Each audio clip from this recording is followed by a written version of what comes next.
Because she can't handle it. My sister stole my spotlight, forced her boyfriend to have the first kid, and now expects me to raise her baby. My sister tricked her husband into pregnancy to have the first child and get my attention. After failing as a mother, she wants me to raise the child. After 6 years together, Dexter, 29 million, and I, 28 million, married last year.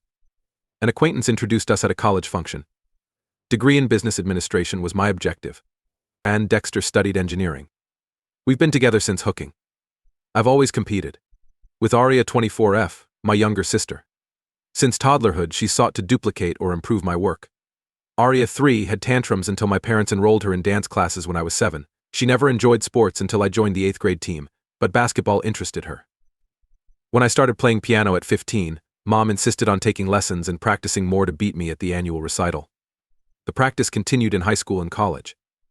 Aria studied hard and received straight A's plus additional credit, while I got straight A's in my sophomore year. After I got into state university on a half scholarship, Aria worked hard to get into an Ivy League school with a greater scholarship. Our parents backed her. Abandoning my accomplishments for Aria's perfection, her Ivy League degree cost thousands while I worked part-time to pay for mine. Aria started dating Dexter's $26 million younger brother Kenneth a few months after discovering our social media link. Kenneth was a high school senior, and their connection looked forced. Our parents loved the daughters seeing brothers. Time brought Dexter and I closer. We help each other through college, first jobs, and early adulthood. Our folks termed living together in sin after graduation, but they praised Aria's loving decision to live with Kenneth right after high school. Last year, my grandparents were ecstatic when Dexter and I became engaged, anticipating their first great-grandchild. My grandmother gave me her antique cradle to fill shortly.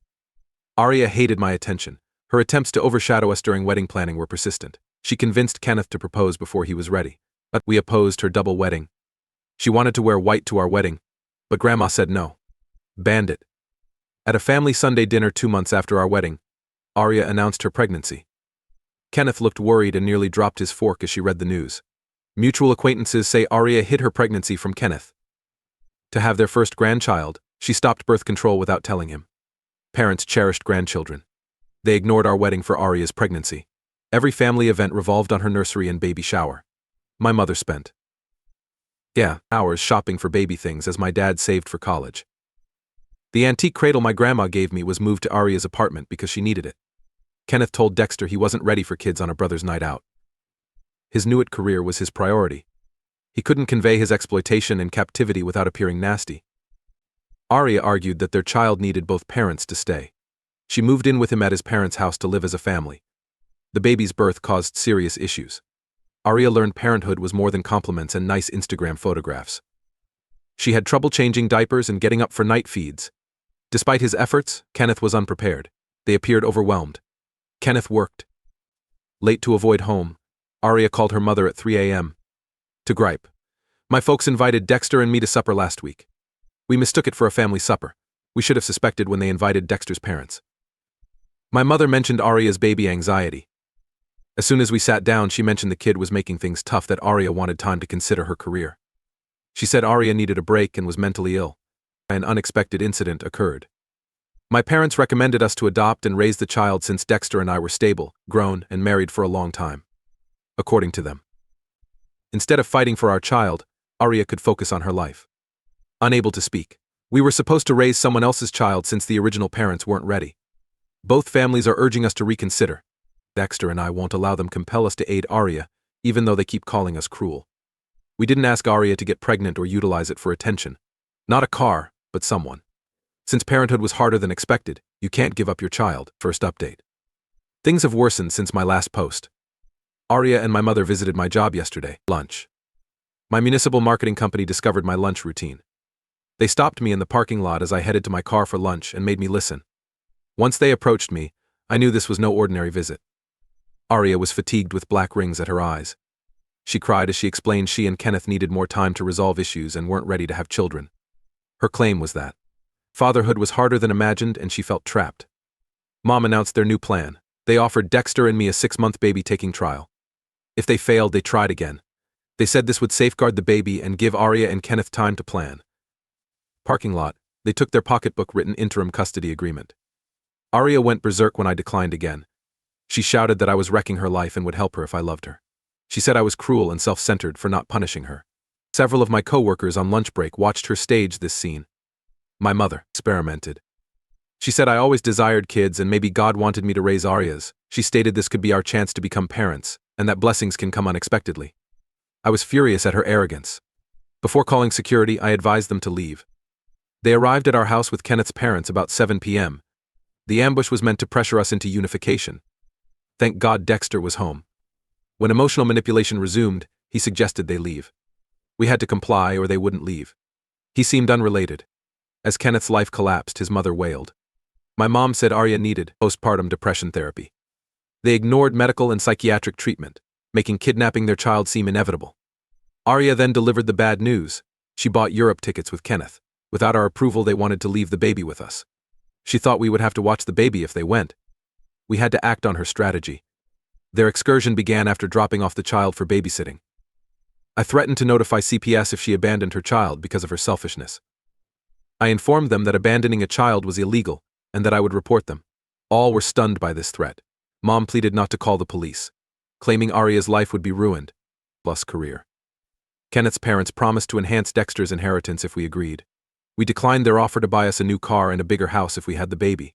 We threatened to call the police for trespassing if they didn't leave. They were astonished we didn't fall for their tricks, and their amazement when they discovered we were serious was almost funny. My mother tries to reach us through our ties. Texting that we're separating the family and leaving is childish. She tried to reach me at work. Leaving. She reminded me of all the times I had wanted to be a mother, how much I loved kids, and how this might be my only chance. She implied that my refusal meant I didn't want to be a mother. I told her my desire to be a mother did not condone her carelessness. I told her she had gotten pregnant without thinking and had to live with the consequences. My mother warned us we'd regret our choice before they did. She called us cruel and claimed family should support family. Kenneth's father willed. Email, but my work values privacy. She wrote to me through one of my relatives last week that we were cruel to Arya and that she was depressed. After telling everyone he can that we abandoned the family when they needed us, my father hasn't tried to reach us. He wants us to be villains. But most people who know the reality understand why we had to remain away. My grandparents have been our staunchest allies. They visit us often at our new house and openly support our decision. Grandma told me that this would impact us. After they departed, Dexter and I sat and spoke. We took action to stop ambushes. We may install home security cameras, and I've alerted work security to unwelcome guests. The whole event highlighted how far our family will go to control us. They disregard our privacy and choice. They can be sued if they annoy us. Second update. I spoke to my grandfather after the parking lot ambush at our house. My family's mother to stay away till she respected our limits. My grandmother refused to back down after a fight. Dexter's parents regretted threatening to take our riches to control us. They wrote their attempt to coerce us to take Arya's child was wrong, keeping our distance. An apology won't erase months of strain. We learned who cares about us and who just wants to utilize us to solve their problems throughout the process. We want to have a family on our own terms after accepting our decision. Just last week we discovered Arya and Kenneth will. He always spoke reasonably, and I needed his perspective. I waited until he was alone, because my grandmother's bridge club meets Wednesday afternoons. I brought him his favorite neighborhood bakery lemon cake home. I found him reading the newspaper in his study after lunch, as usual. He grinned at me but went serious when he saw my anger. It was the old leather chair across from Dad that I used as a child when I visited him after school. Get relationships and parenting help. Glad they're getting help, but we won't touch them again. Rebuilding confidence takes more than a few months of good behavior. Our peaceful new existence suits us for now. Get a dog, join a communal garden, and make friends in your new neighborhood. Handling uncomfortable family ties with adequate distance to increase your happiness can be optimal. We're doing our thing without regret. Push the notification bell for more amazing real-life stories. A kid. I quickly informed him of Arya's planned pregnancy, her parental incompetence, and our parents' absurd request that we embrace her child. The job ambush and threat to leave the baby with us to force us to accept it were described. As I spoke, his face went from worried to angry. He only knew part of the narrative, which surprised me. My parents told him differently. They said Arya was upset when Dexter and I unexpectedly withdrew from adopting the baby.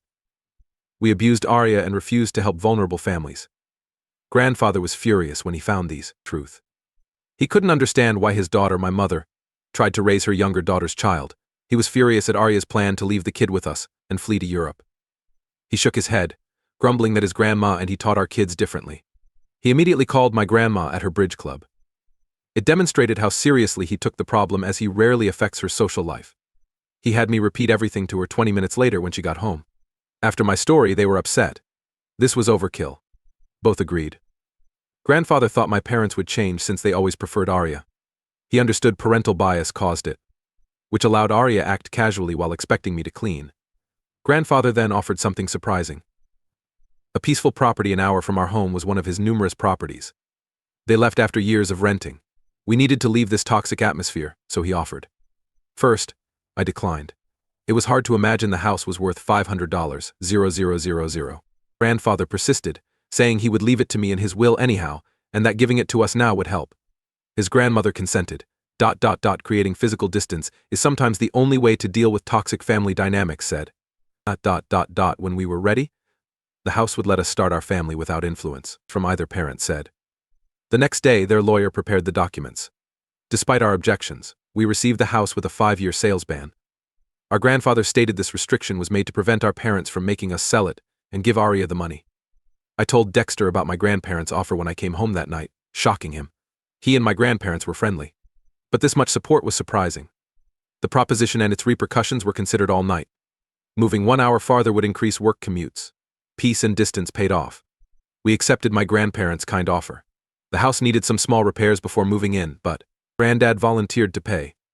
He wanted a fresh start without manipulation and drama. Third update.